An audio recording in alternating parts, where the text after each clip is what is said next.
Welcome to this episode of Nursing Edge Unscripted Saga, where we journey through the history of nursing education using stories that connect the past to the present and then our future as we reimagine our teaching and learning. October is the birth month of Margaret Newman, born October 10th, 1933 in Memphis, Tennessee. Nursing was not Dr. Newman's first career. After finishing her formative education in Memphis, she attended Baylor University in Waco, Texas, graduating with a bachelor's degree in home economics and English. After college, she returned to Memphis, where she worked at Grace Chemical Company.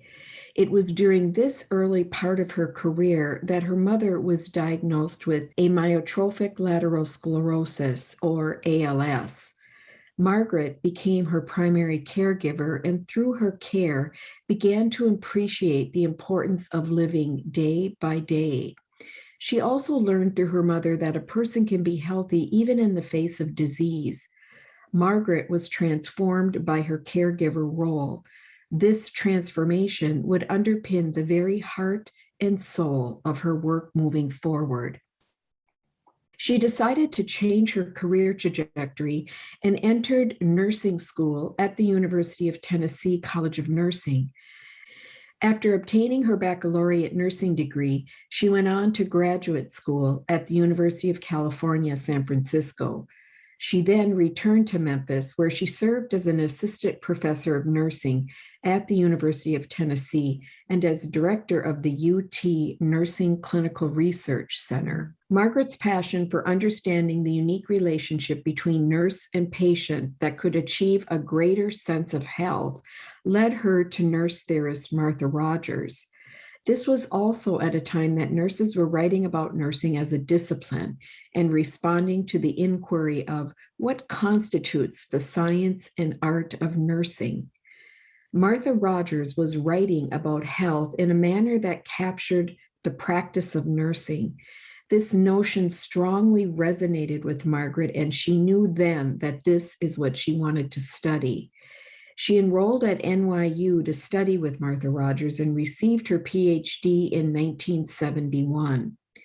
She continued at NYU in a faculty role and started a postdoctoral summer workshop on nursing theory development, co-authoring a source book for nursing research in 1973.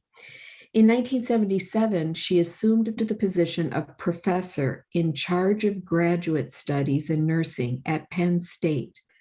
Dr. Newman was a deep and curious thinker and invited other nurse scholars to engage in an international nursing theory think tank.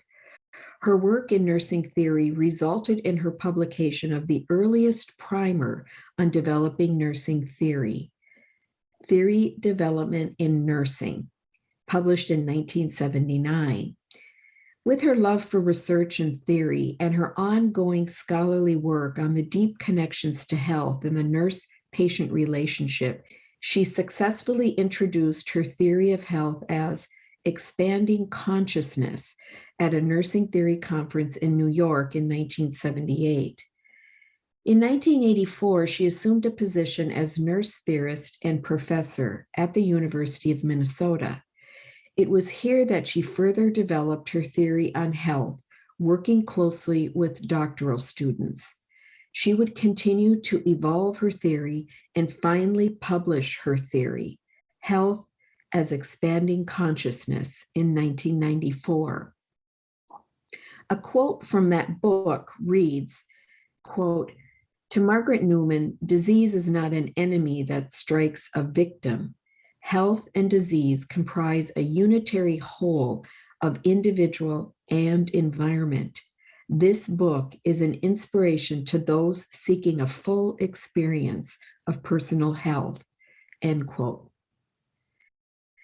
Dr. Newman's scholarship and notable research career garnered her a civilian consultant role to the U.S. Surgeon General for Nursing Research. In 2008, the American Academy of Nursing named Dr. Newman a living legend, the highest honor one can receive in the discipline of nursing. Among many honors, she was a fellow in the American Academy of Nursing and named outstanding alumnus by the University of Tennessee and New York University. The Zeta chapter of Sigma Theta Tau International established a Margaret Newman Scholars Award to support doctoral students whose research extends her theory. Although she retired from teaching in 1999, her work in teaching influences us today. She published numerous books, with her final book in 2008 entitled Transforming Presence: The Difference That Nursing Makes. Sadly, Margaret passed away on December 18, 2018 in Memphis. Nursing Education Perspectives, our NLN research journal, reviewed Dr. Newman's 2008 book. Dr. Gail Rue writes, quote, "The chapter on transforming nursing education will be of special interest. Strategies for transformative learning are discussed, including a participatory teaching approach. Newman believes that teaching is a direct engagement of intuitive awareness. Inherent in transformational learning is the expansion of consciousness, which includes both the intuitive and intellectual," end quote. That is the connection with nursing education today. Dr. Newman's work is clearly evident.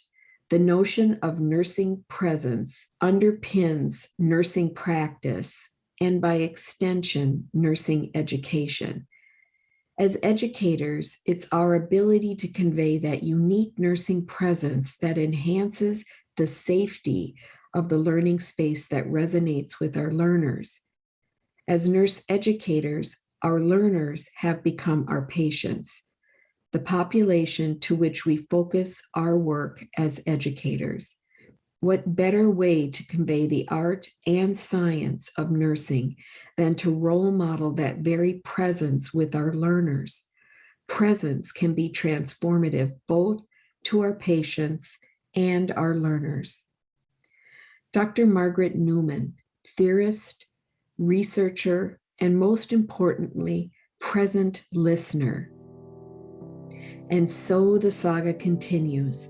And may our saga continue as we bring to a close this episode of Nursing Edge Unscripted Saga.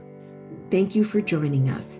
And remember, good teaching doesn't just happen.